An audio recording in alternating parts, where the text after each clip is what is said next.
إن الحمد لله نحمده ونستعينه ونستغفره ونستهديه ونعوذ بالله من شرور أنفسنا ومن سيئات أعمالنا. من يهده الله فلا مضل له ومن يضلل فلا هادي له. وأشهد أن لا إله إلا الله وحده لا شريك له،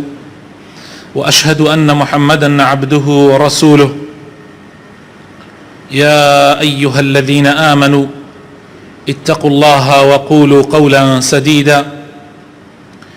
يصلح لكم أعمالكم ويغفر لكم ذنوبكم، ومن يطع الله ورسوله فقد فاز فوزا عظيما. أما بعد، فإن أصدق الكلام كتاب الله، وخير الهدي هدي محمد صلى الله عليه وسلم، وشر الأمور محدثاتها، وكل محدثة بدعة، وكل بدعة ضلالة، وكل ضلالة في النار. إيمان داراني خۆشەویست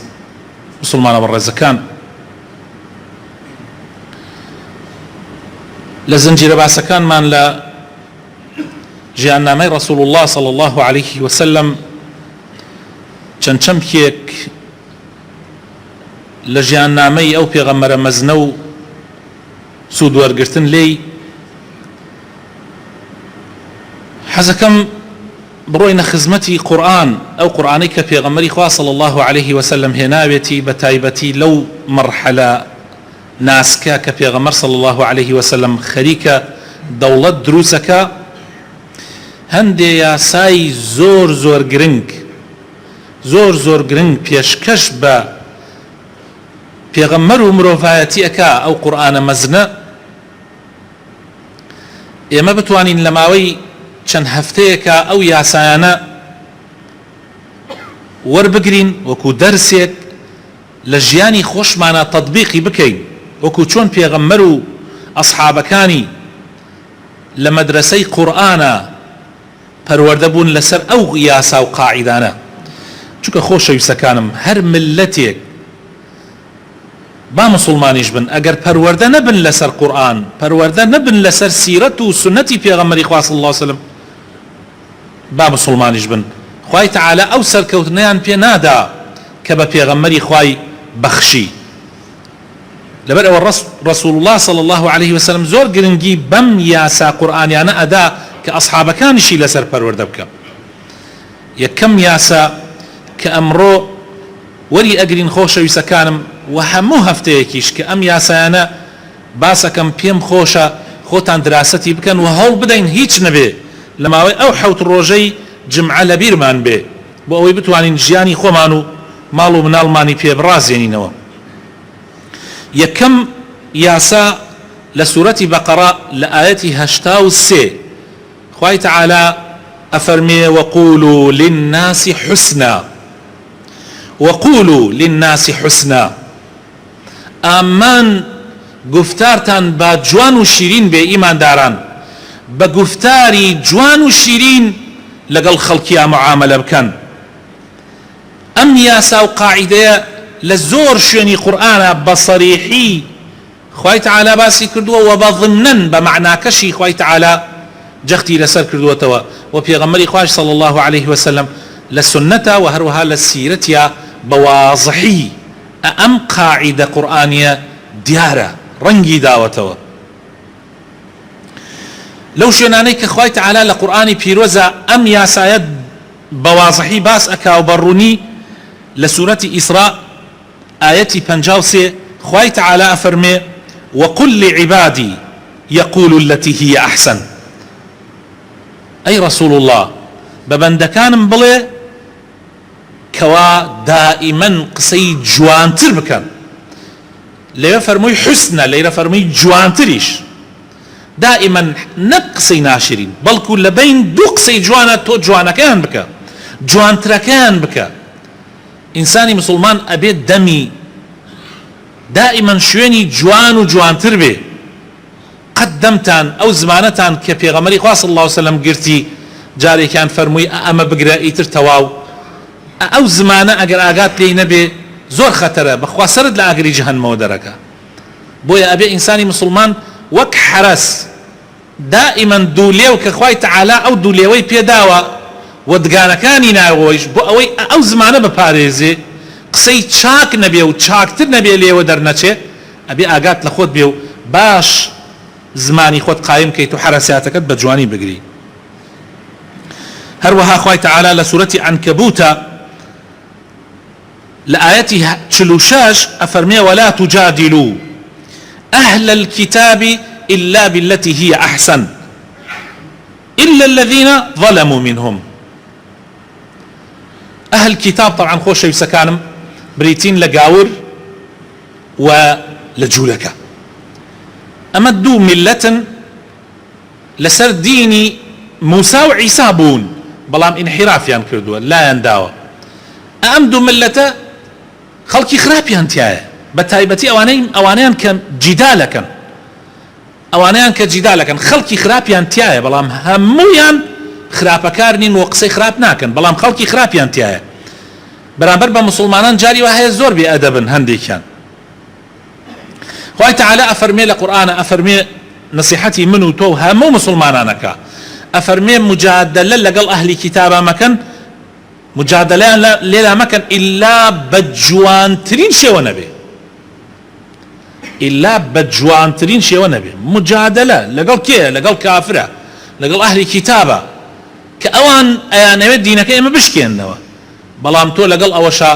كمجادلة لقال أكي بجوانترين شيء ومجادلة بك جوانترين قصة البجيرة ومجادلة كردن لقال أنا ما بس تشت أوبي كتير بقى لحق والرجاي راس بدوزنهم بس لو نبي لوتيان بشكيني تو تشيان بيبكي تو تشيان بيبكي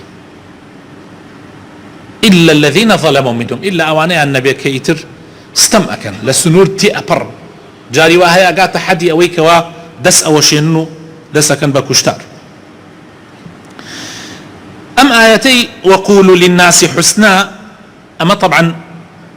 لسورة بقرة يعني توزي ملاحظي أما بكن أما لسورة بقرة دابزية لمدينة أبي تريان وقل لعبادي يقول لي التي هي أحسن أولا إسراء سورة إسراء دابزية كلما كيو لما كدابزية يعني شي أم آياتا يعني أم معنايا وتيجوان وشيرين حر لما كوا بردوامة حتى كوتاي مدينش يعني معناه وايا أما يا سايكي نغورة هر لأول جياني في غمر صلى الله عليه وسلم حتى كوتاي جياني في غمر إخوة صلى الله عليه وسلم وقولوا للناس حسنا وقل لعبادي يقولوا التي هي أحسن يعني أولنية بلي لمرحلة مكة قسمان نرمونيان به قسمان جوان به بس قايشتنا مدينة وقوة من بياكردو بين بالدولة وبين بخواني خومان يتر قسمان زبر بيه ووشك بينو برامر بخلقي تندو تيج بين اشتوانيا يا سايكي نقورة لهم بهمو مرحلة كاني جيان نامي في غمر إخوة صلى الله عليه وسلم بردوامة. أم وقولوا للناس حسنا لقراءة 7 طبعا القرآن بحوت قراءة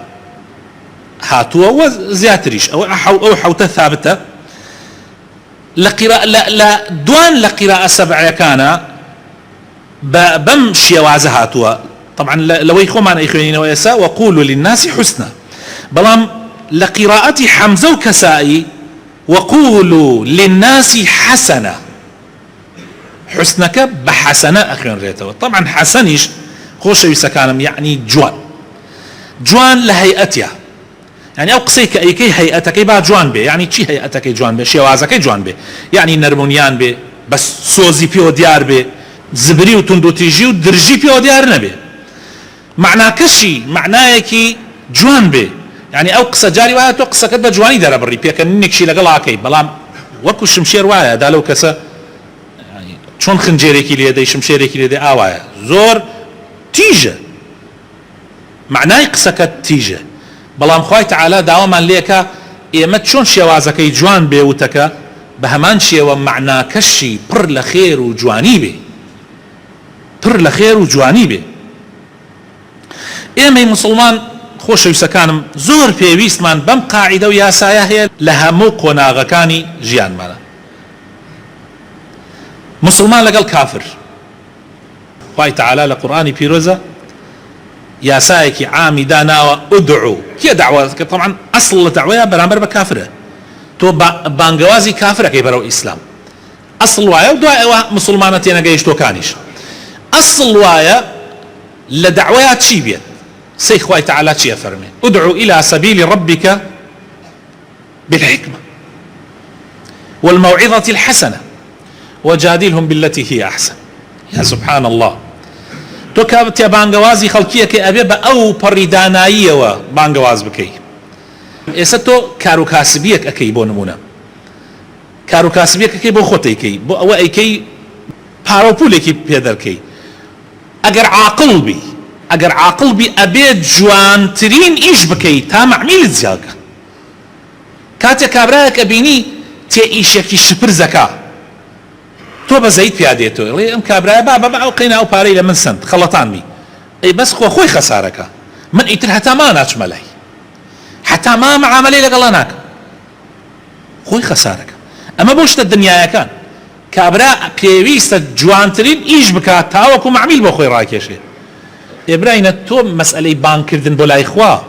خوای تعالی ئەفەرمێ ئەمە ئیشی منە تۆ خەڵک بانکەی بۆ لای من بۆ لای دینەکەی من ئەفەرمێ بە جوانترین شێوە بێ بانگیکەی هەرچی حکمت و دانایی هەیە بە بەکاری بێنی. مەوعیزە و ئامۆژگاریەکانت ئەبێ زۆر جوان بێ. ئەگەر ناچاریش بووی مجادلەی لەگەڵا بکەی جاروایە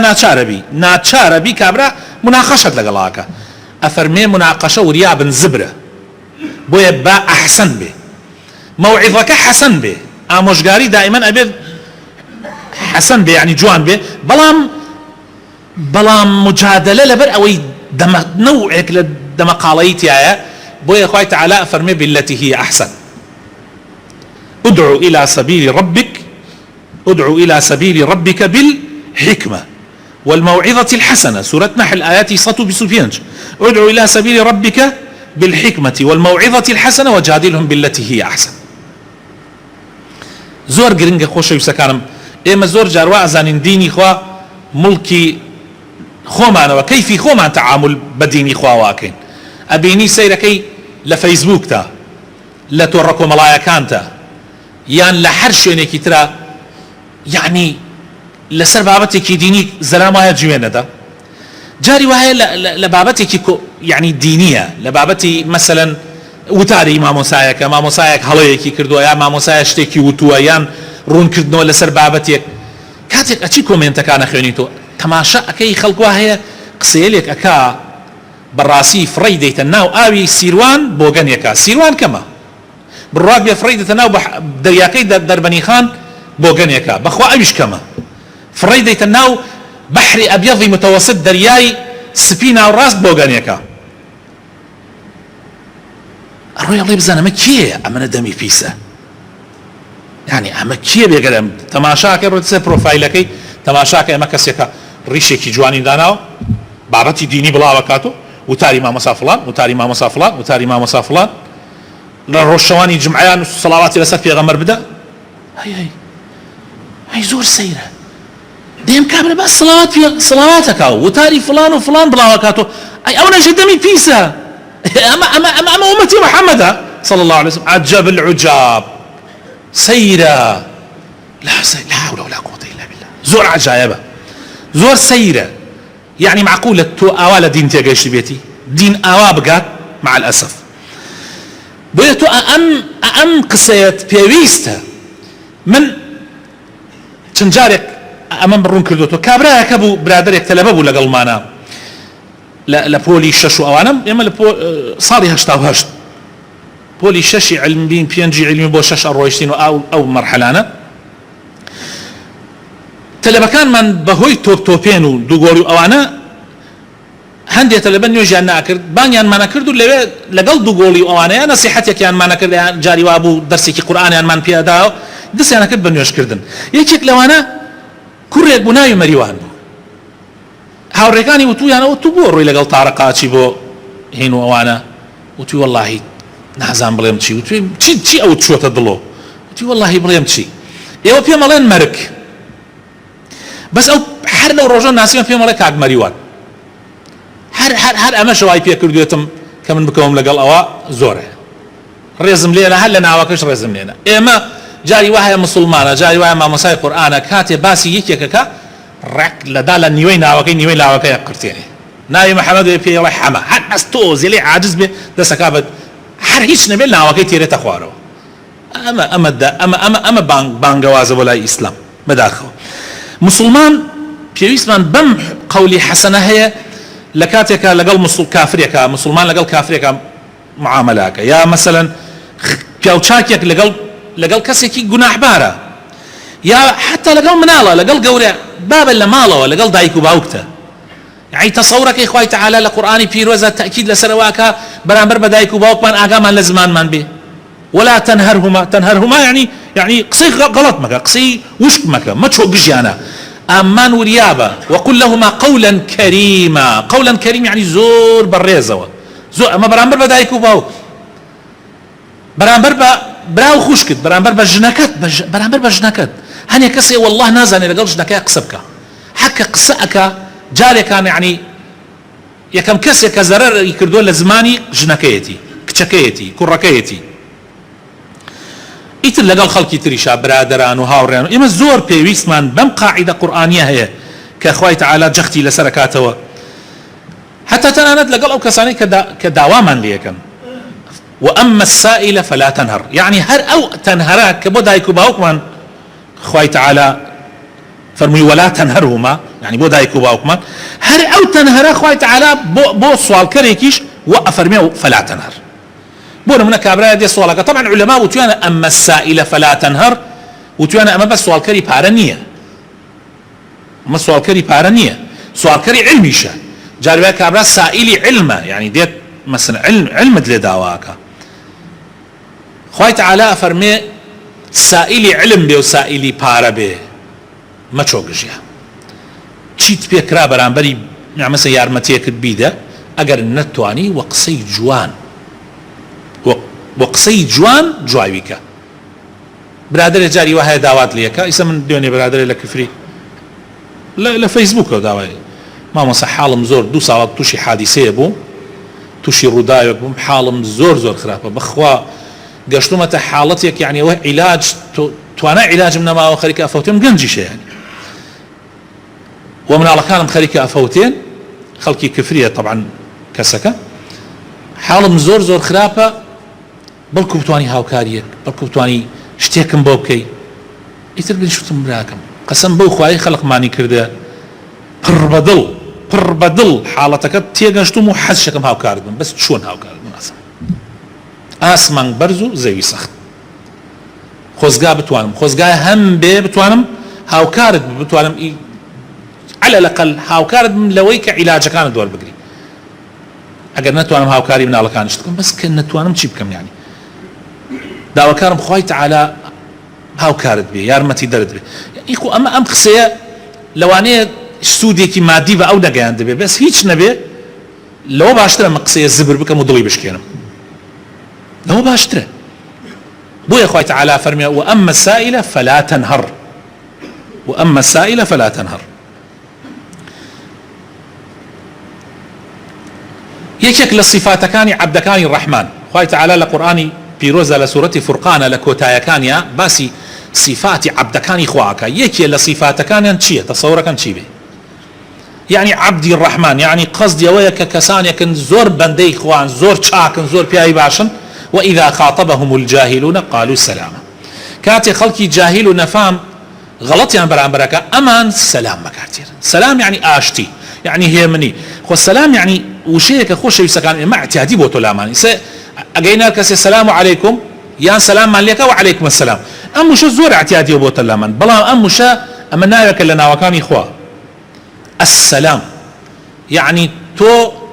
بە ناوی خوا وەڵامی دەیتەوە ئەوە مبارەکی. دوای ئەوە معنای ئەم وشەیەش ئەوەیە کە من لەلایەن منەوە تەئمین بە ئیتر ئەوە من خۆم بۆ خۆم زەرەرت پێ ناگەێنم کەوتت وعەلەیکم السەلام يعني من زەرەرت پێ ناگەێنم کابرا گوێنت پێدا وإذا خاطبهم الجاهلون بەڵام تۆ ئەڵێ سەلامە. طبعا علەما ئەفەرمان ئەمە نەوە نەبێت لە ترسا بڵێ سەلامە نە والله ام پیاوە لە عزت و ئەڵێ سەلامە یعنی ئەگەر مەسئولێکیش بێ ئەگەر بەرپرسێکی گەورەیش بێ وەڵام بەو شێوە ئەداتەوە چونکە ئەمە تێگەیشتەوە جاهیلە و پێویستی بە تێگەیاندن هەیە پێویستی بە تێگەیاندن هەیە بۆیە ئەم لە جیاتی توندوتیژی سەلام بەکاردێنێ. خوای تعالی لە سوورەتی ئالی عیمران لە ئاەتی 159 خوای تعالی باسی پێغەمبەرمان بۆکە صلی الله عليه وسلم. تەماشاکە خۆشەویستەکانم خوا بە پێغەمبەرە فەرمێ فبما رحمة من الله لنت لهم فبما رحمة من الله لنت لهم يعني أي پێغەمبەری خوا تۆ بە ڕەحمەت و بەزەیی خوا نەرم بووی بۆ مسلمانان يعني ئەو هەموو نەرمی پێغەمبەرە صلی الله عليه وسلم کە خەڵک چی بە پێغەمبەر ناکە خۆ ئێمە طبعا هەندێکیمان باس کردووە لە ژیاننامەی پێغەمبەر صلی الله عليه وسلم چی خراپە بەرامبەر بە پێغەمبەری خوان ئەکەن يعني خراپەکان زۆرە بەدەم بە زمان بەکردەوە حتا ئاگاتە کوشتن حتا ئاگاتە سجنکردن حتا ئاگاتە حیساری 3 ساڵی گەماڕۆی 3 ساڵی هەموو خراپەیەک بەرامبەر بە پێغەمبەرەکان صلی الله عليه وسلم. خوای تعالی ئەفەرمێ فبما رحمة من الله لنت لهم ولو كنت فظا غليظ القلب لانفضوا من حولك والله محمد بالرحمة خواتو أو نرمونيانية بو دروز بوا أجر نرمونيان نبواي درجو زبرو تندوتيش بواي يك نفر بدورتان نعمة بس خلق أبينية تو عزية أدري أو نيتر نرم بي محاولة كوشتن تأكريه أو نيتر نرم تربي يا سبحان الله يعني أما بالراسي وأكا أو خلق عليه والله أم محمد الراس نبواي تحملي أم همونا راحتي ناكر أو واي كردو خلق بدورتا كو أبي وآمادا أو خلق أخوان بدنا كشت لبيناوي توب هيامكي تويا پیغمبر إخوان صلى الله عليه وسلم نصيحتي مسلمانانك پیانا فرمي صدقه بس أو نية تو پارە ببخشي شتێکی تر هەیە وەکو پارە بگرە لە پارەش سوک بەسوودترە مەسەلەی قسەی جوان والكلمة الطيبة الصدقة بێتاقەتمە بە بڵێ وەخوا پارەم نییە ئیسا ئێمە گشت ڕۆژێ وتمان گشت هەفتەیەک هەوڵ بدەین سەدەقەیە بکەین بە فەقیر بێ بە قاسەی مزگەوت بێ یعنی نەیەلین هەفتە تێپەڕ ببێ سەدەقەیە بکەی لە ڕەمەزانانە هەوڵماندا هەموو شەوێ سەدەقەیەکمان هەبێ بەڵام ئێستا هەموو هەفتەیە با سەدەقەیەکمان هەبێ لەوانەیە مسلمانێ بڵێ واللهی من دینارێ لە گیرفانمان نییە گەنجێکە و ئیشی نییە و کاسبی نییە و یعنی هیچ شتێکی نییە یەک قسەیەکی جوان و شیرین بکە نەسیحەت و ئامۆژگاری کەسێ بکە کەسێک کە تون بێ بەرامبەرت تۆ بە نەرمی جوابی بەرەوە سەدەقەیە.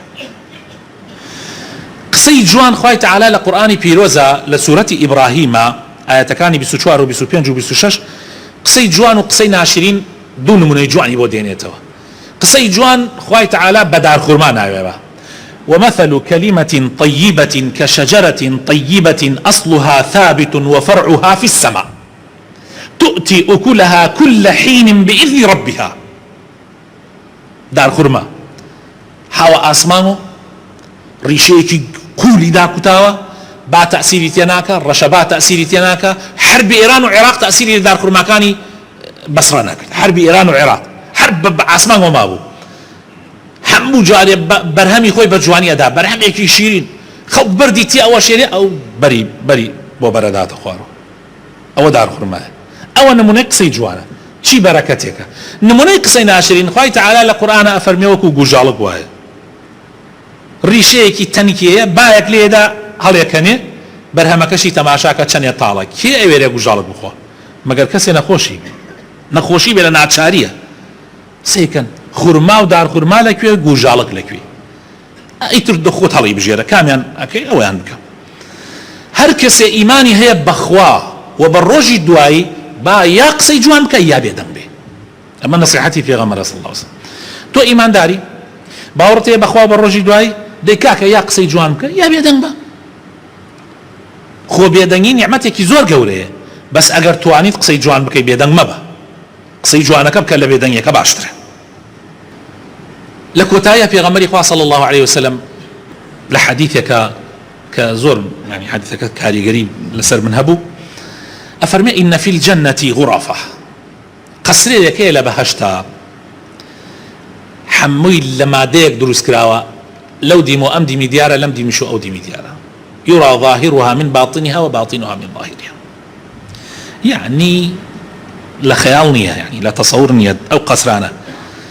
أبو مالك يشعري وتيه في غمر إخواب قصرانة بوكي فرموي بو كسيك سي صفتي تابع خوای تعالی ئامادەی کردو تایبەت بۆ کەسانێک سێ صفاتیان تیابێ هەوڵ دە تۆ یەکێ لەوانە بە یەکەم قسەی نەرم و شیرین بێ لمن ئەلانە الکەلام دووهەم وأطعم الطعام بەخشیندە بە کاکە بەخشیندە بە بە تایبەت خواردن بەخشین بە تایبەت قوربانی کردن بە تایبەت مەسەلەن هەوڵ بدەم لە مودەی جارێکە سەلەیە خواردن بنێرە بۆ ماڵێکی فەقیر دوو فەقیر دعوت کە بۆ ماڵ دوو برادر دعوت کە بۆ ماڵ دوو خزم دعوت کە لە ماڵە يعني أطعم الطعام زۆر گەورەیە لای خوای تعالى صفەتی پێغەمبەرەکانە وصفەتی سێم وبات قائما والناس نيام شەو نوێژی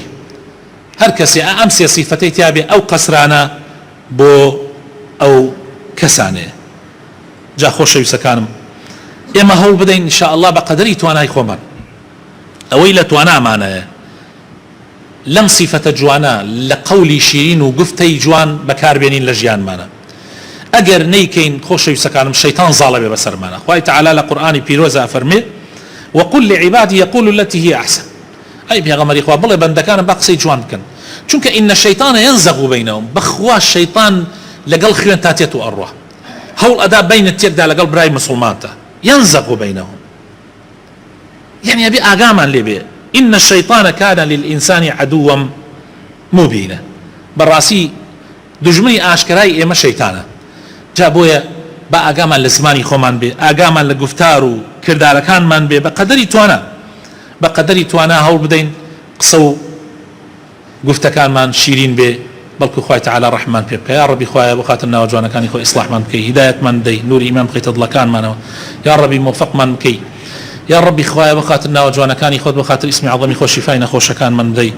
يا الله خوايا احتياجي محتاجة كان من جيب كي رحم بمردو كان من بكي يا رب العالمين يا ربي خوايا إصلاحي حال من بكي قراني ونار رحتي وقاتو قري من لسلابي يا ربي خوايا قنجا كان من هدايات بدي إصلاحا بكي كارو كاسبيان بنسيب بكي يا ربي خوايا هاوسري باشان بنسيب بكي يا رب العالمين يا ربي خوايا بخاطرنا وجوانا كان يخوض كردستان لبلا مصيبة بدور بقري كار بدسان من صالح وداد پرور بكي آمين